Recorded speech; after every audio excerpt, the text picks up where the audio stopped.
Hello everyone. आज हम इस वीडियो में कंप्लीट द हिंदू न्यूज़पेपर का एनालिसिस करेंगे।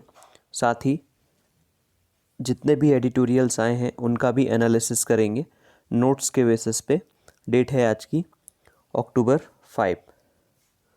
नाउ सबसे पहली जो न्यूज़ आ रही है that is 1 in 5 Indians may be vaccinated by July 2021। अब गवर्नमेंट का कहना है, डॉक्टर हर्षवर्धन जो अपने हेल्थ मिनिस्टर हैं, उनका कहना है कि जुलाई 2021 तक 1 in 5 Indians, it means that 1/5 of Indian population will be vaccinated by July 2021। अब इन्होंने ये इंडिकेट किया है कि 25 करोड़ पीपल को, इंडिविजुअल्स को कोविड-19 की वैक्सीन जो है वो प्रोवाइड कर दी जाएगी। अब इंडिया में सिर्फ एक ही वैक्सीन कैंडिडेट ऐसा है जो कि थर्ड स्टेज ट्रायल जिस वैक्सीन का चल रहा है, only one of which that is Covishield. Covishield जो है वो फेज़ 3 ट्रायल्स स्टार्ट हो चुके हैं कोविडशील्ड्स के, and that is developed by Oxford University and pharma major AstraZeneca, और वो टेस्ट की जा रही है इंडिया के सीरम इंस्टीट्यूट ऑफ इंडिया में। अब यहाँ पे वैक्सीन की बात आई है तो सबसे पहले अपन बात कर लेते हैं how many types of vaccine are there.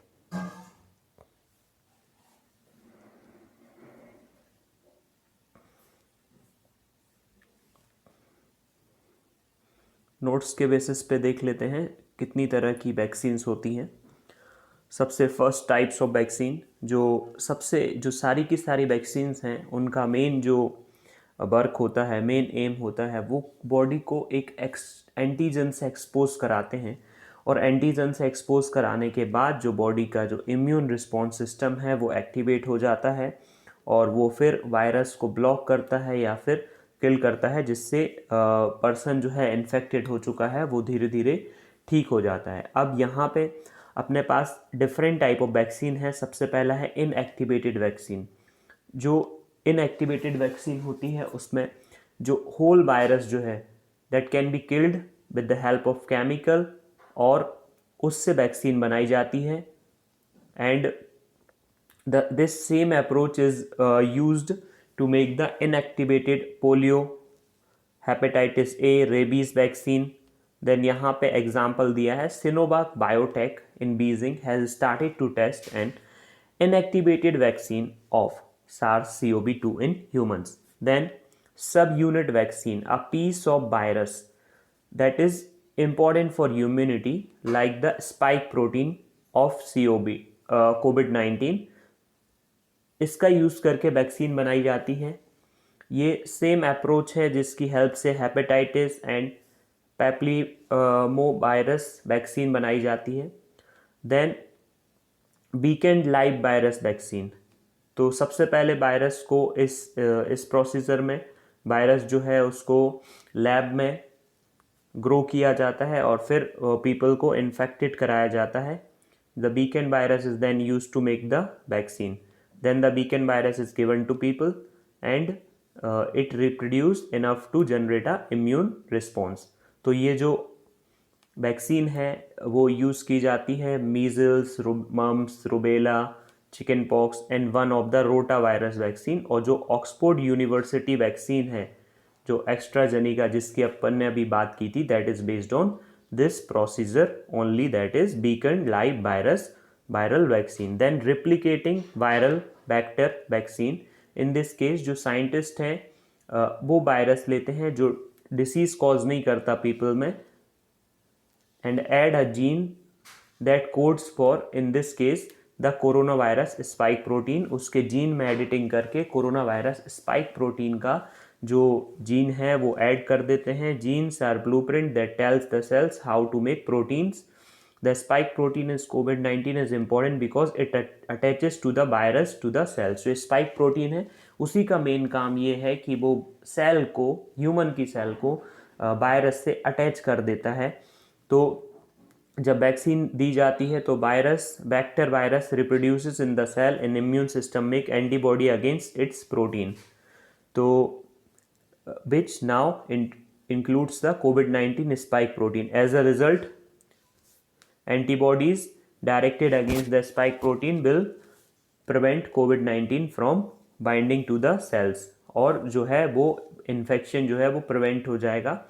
This approach that use to make Ebola virus vaccine, और इस अप्रोच की हेल्प से एबोला वायरस की वैक्सीन बनाई जाती है। Now next is non replicating and vector vaccine, similar to the replicating vector vaccine, gene inserted into a vector virus, but the vector virus does not reproduce in the vaccine recipient, उनकी body में जो है recipient की body में ये develop नहीं होता है, और although the virus can't make all the protein it need to reproduce itself, लेकिन उसमें इतना तो इनफ होता है कि वो बॉडी के इम्यून सिस्टम को जो है वो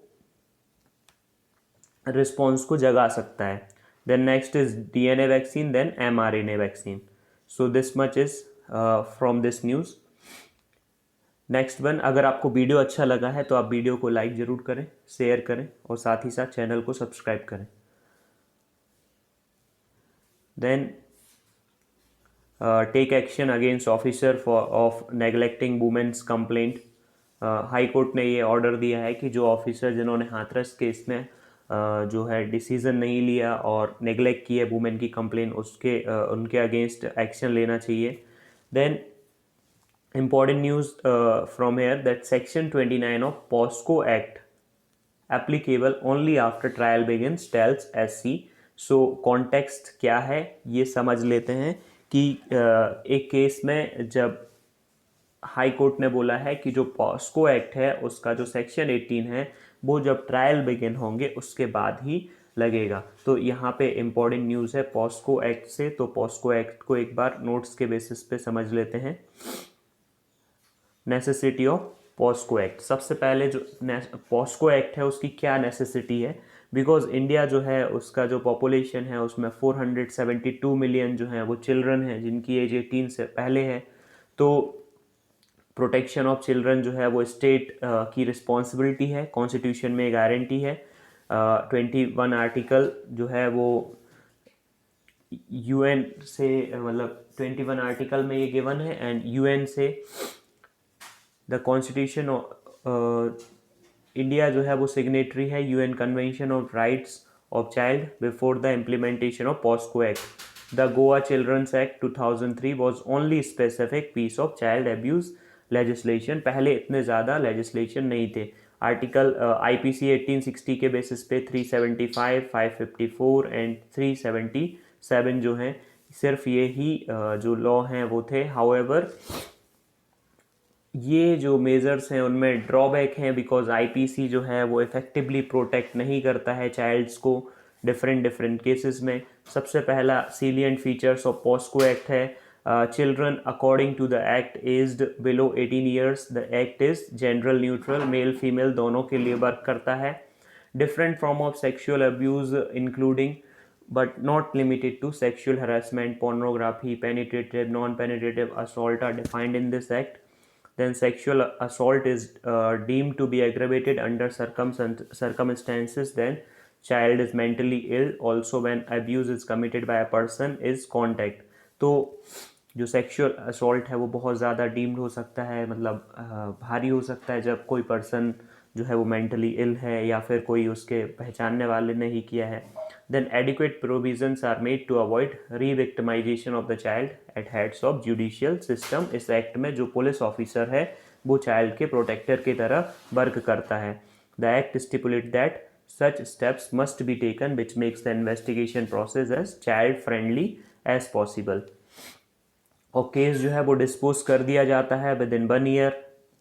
Act provides the establishment of social court for the trial of such offences and matters related to it। आप ये नोट्स एक्सेस कर सकते हैं, लिंक आपको डिस्क्रिप्शन में मिल जाएगा। The next one is next news is coming here with virus 2683 cases, virus count touches 2,90,611। ये बात चल रही है न्यू दिल्ली की। Then next important news is Kejriwal to address global forum meet on climate change in 7 October. तो जो conference जो है वो होने वाली है, this conference on October 7 daring cities 2020।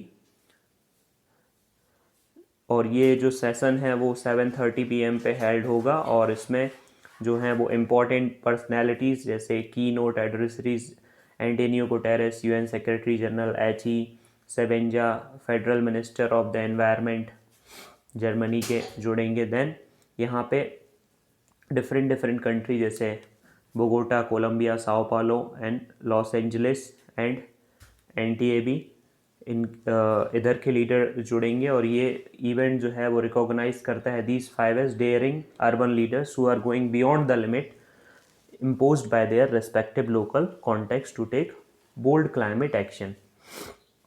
Now next news is air quality expected to be moderate over next 3 days. अब यहाँ पे बात आई है एयर क्वालिटी की, तो how air quality is measured in India, इस प्रोसीजर को देख लेते हैं। आपको यहाँ आना है, नोट्स में सर्च करना है AQI, so you will be directed towards the notes related to air quality index. AQI, you have to search air here because network is off, that's why it is not opening, so I have to do it manually. कल अपन ने बोलबम पे किया था बात। The next is how is air quality measured. The air quality is measured using the metric called air quality index. air quality measure करने के लिए air quality index का use होता है। AQI will display the challenges in the air pollution in the atmosphere. Clean air is extremely important to maintain good health and environment. जो अपना atmosphere है वो प्रीडोमिनेंटली जो है 2 इम्पॉर्टेंट गैसेस से बनता है, जैसे ऑक्सीजन एंड नाइट्रोजन। जो AQI कीप्स है वो टैप रखता है 5 मेजर एयर पॉल्यूटेंट्स पे, जो कि हर एक कंट्री में फॉलो होता है, जैसे कि एयरबॉर्न पार्टिकल है, एरोजॉल है एंड सल्फर डाइऑक्साइड है, कार्बन मोनोऑक्साइड है, नाइट्रोजन डाइऑक्साइड है and ground level ozone. So these are the 5 things which are keep track record, इन सबका ट्रैक रिकॉर्ड रखा जाता है। एडिशनली जो इंडिया है वो सिर्फ 2 चीज़ों का और जो है मेजरमेंट करता है, that is lead and arsenic. तो सबसे पहली बात है कि how PM2.5 is measured. The PM2.5 is particulate matter 2.5. PM10 it measures particles in micrograms per cubic meter, मतलब कितने माइक्रोग्राम पार्टिकल्स आए हैं पर क्यूबिक मीटर एयर में। तो PM2.5 refers to the concentration of microscopic particle less than 2.5 micron in diameter and PM10 refers to the concentration of particle less than 10 micron in diameter. तो इस तरह से ये रहता है। एयर क्वालिटी जो है PM stands for particulate matter. Solid particle जो हैं लिक्विड ड्रॉपलेट्स एयर में फाउंड होती हैं, dust smoke soot visible to naked eye, लेकिन बहुत सारे छोटे पार्टिकल्स भी होते हैं जो सिर्फ इलेक्ट्रॉन माइक्रोस्कोप से ही देखे जा सकते हैं। तो ये जो सोर्सेज ऑफ PM है पार्टिकुलेट मैटर के, जो सोर्सेज हैं वो कंस्ट्रक्शन साइड हो सकती हैं, फायर फील्ड्स हो सकती हैं, अनपेव्ड रोड्स हो सकती हैं, और वो है कॉम्प्लेक्स रिएक्शन से ये फॉर्म होते हैं। That's it. The next news is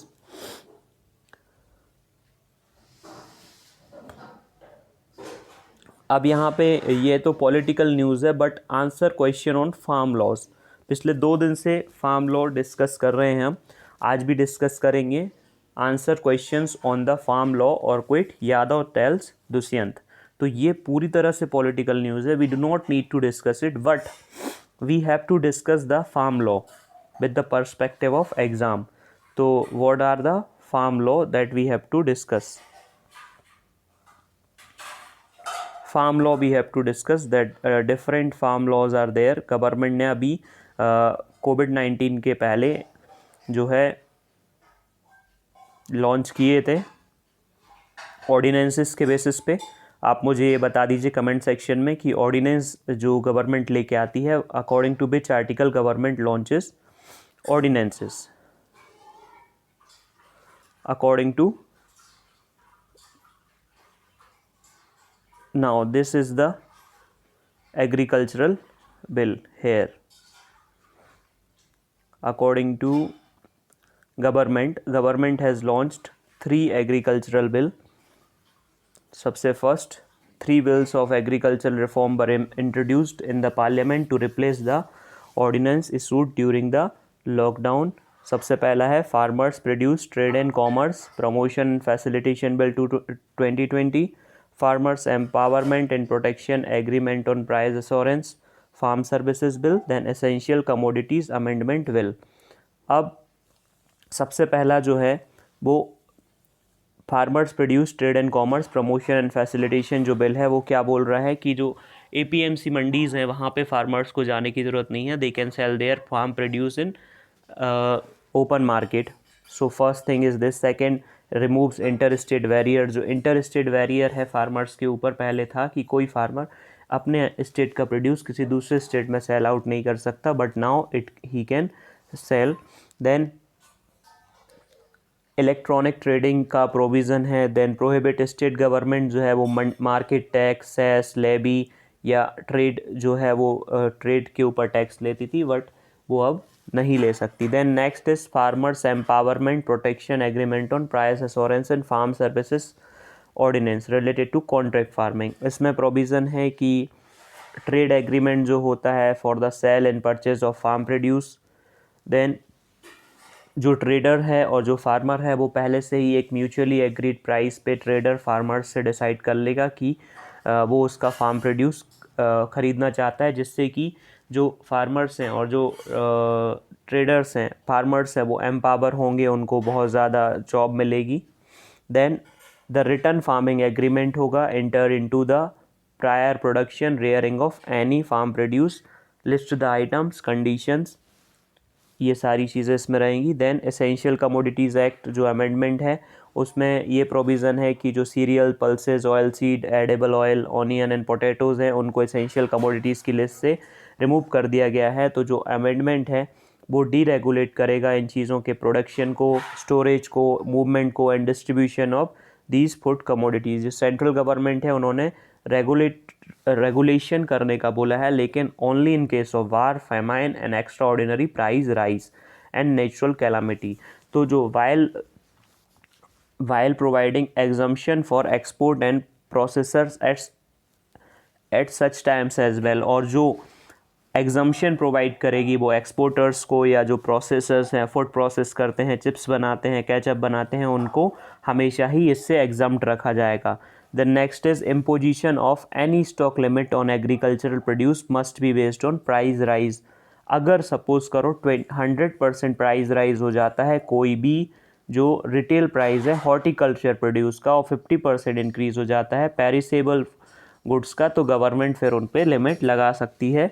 तो जो बिल हैं उनको अपोज क्यों किया जा रहा है? बिकॉज जो बिल हैं वो these bill are state list में दिया हुआ है agriculture is given in the state list बस, बट जो लॉ बनाया है वो सेंट्रल गवर्नमेंट ने फ्रेम किया है। तो इसके बेसिस पे जो एग्रीकल्चर है वो एंट्री 14 एंड एंट्री 28 जो है रेस्पेक्टिवली एग्रीकल्चर लिस्ट मतलब स्टेट लिस्ट में आते हैं, बट जो है स्टेट्स ये देख रहे हैं कि ये डायरेक्टली उनके जो वर्क है, उनके फंक्शन हैं, उस पर एनक्रोचमेंट है।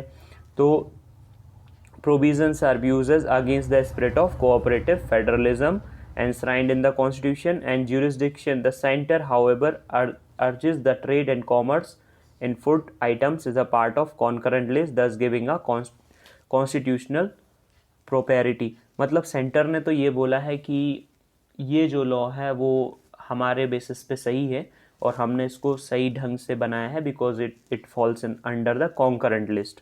देन कुछ क्रिटिक्स हैं, उनका व्यू ये है कि गवर्नमेंट जो है वो MSP रिजीम को ख़त्म करने जा रही है और डिसमेंटल कर रही है मोनोपोली और APMC, और प्रोक्योरमेंट जो है वो फूड ग्रेन का MSP पे नहीं होगा, और सेंटर्स जो है one nation one market call. तो critic have sought one nation one MSP। तो ensuring a larger number of farmers to get MSP for their produce।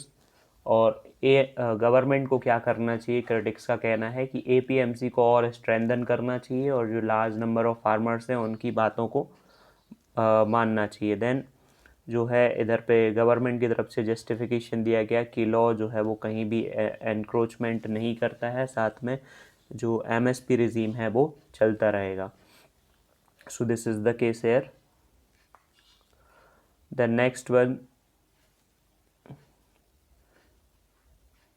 Next अब एडिटोरियल से इम्पॉर्टेंट न्यूज़ है। अभी अपन ने वैक्सीन के बारे में बात की थी, उसी वैक्सीन के ऊपर है।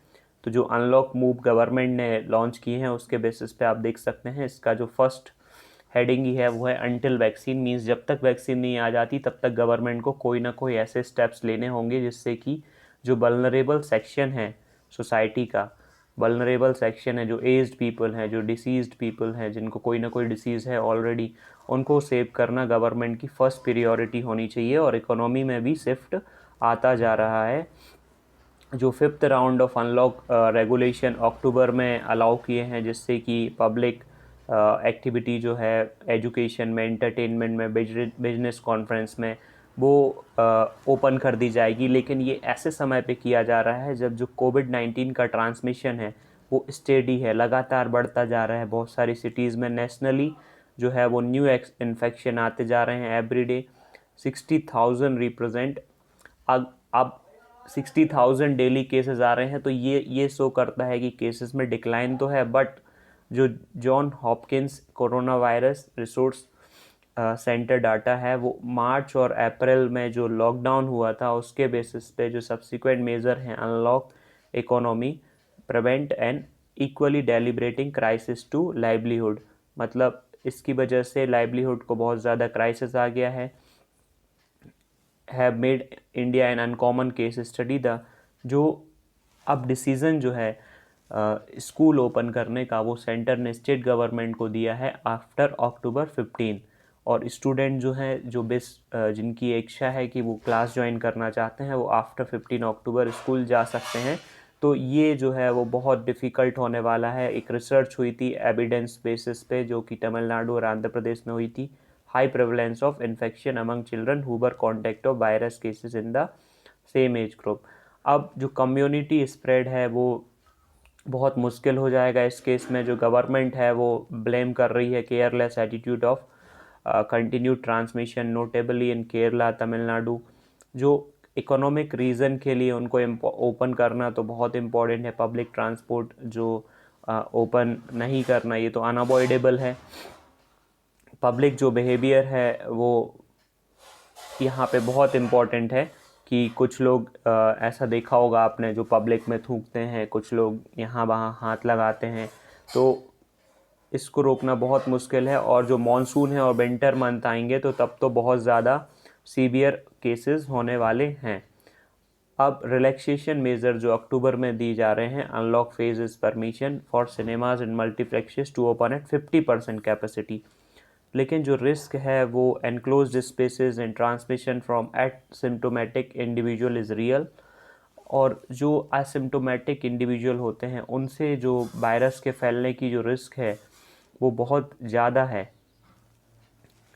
अब यहाँ पे मतलब ये बोला जाता है कि मास्क जो है वो ईटिंग और ड्रिंकिंग के लिए रिमूव तो करना ही पड़ेगा सिनेमा और रेस्टोरेंट में, तो उससे भी जो है बहुत ज़्यादा बातें फैलेगी। और अभी तक राइटर का कहना है कि गवर्नमेंट ने, स्टेट गवर्नमेंट ने, ना ही सेंट्रल गवर्नमेंट ने ये डाटा रिलीज़ किया है। भले ही वो चाहते तो व्यक्ति जो भी पर्सन को हुआ था उनका जो डेटा है उसको एनोमाइज्ड कर देते, मतलब बताते नहीं किसको हुआ है, लेकिन ये बता देते कि किसके बेसिस पे उसकी डेथ हुई है और ऐसी कौन सी उसको दूसरा बीमारी थी जिसकी वजह से उसकी डेथ हो गई। या फिर पोस्ट रिकवरी स्टेटस भी बता सकते थे कि इन कॉम्प्लिकेशंस में पोस्ट रिकवरी बहुत आसानी से हो जाती है, एज वेल एज मॉर्टेलिटी हुई है तो किस बेसिस पे हुई है। तो ये गवर्नमेंट ने छुपा के रखा, बताया नहीं है। Then mixed signals. The latest GST data give cause for the hope of a sustainable momentum in growth. जो लेटेस्ट अभी GST डेटा आया है सितंबर मंथ का, in the pandemic hit times when most economic news has been grim. ज़्यादातर जो economics से related news आ रही थी बहुत ही बुरी आ रही थी। जो लेटेस्ट GST डाटा है वो कुछ होप देता है, लेकिन पॉलिसी मेकर जो है उनको थोड़ा और ध्यान रखना चाहिए। जो ग्रॉस रेवेन्यू कलेक्शन हुआ है GST से सितंबर में वो हुआ है 95,480 करोड़ रुपीज़, और जो फर्स्ट टाइम है वो लास्ट ईयर सितंबर के फिगर से भी ज़्यादा है। तो लॉकडाउन जो है उसमें रिस्ट्रिक्शन धीरे धीरे ख़त्म हो गई। इकोनॉमिक एक्टिविटी जो है वो अपीयर हो रही है कि धीरे धीरे बढ़ती जा रही है और नॉर्मल होती जा रही है। जो बिजनेस हैं वो अपने इन्वेंट्री में स्टॉक धीरे धीरे इंक्रीज़ करते जा रहे हैं। Automobile wholesale and survey based purchases managers index for manufacturing both for सितंबर reflected its push to built up stock. तो इस तरह से जो मैन्युफैक्चरिंग पीएमआई है उसमें 8 ईयर्स के बाद सबसे ज़्यादा इंक्रीज़ हुआ है। न्यू ऑर्डर्स मिलने शुरू हो गए हैं ऑटोमोबाइल्स इंडस्ट्रीज़ को। और जीएसटी रेवेन्यू जो है इंपोर्ट ऑफ गुड्स वो भी मार्जिनली हायर है लास्ट ईयर से।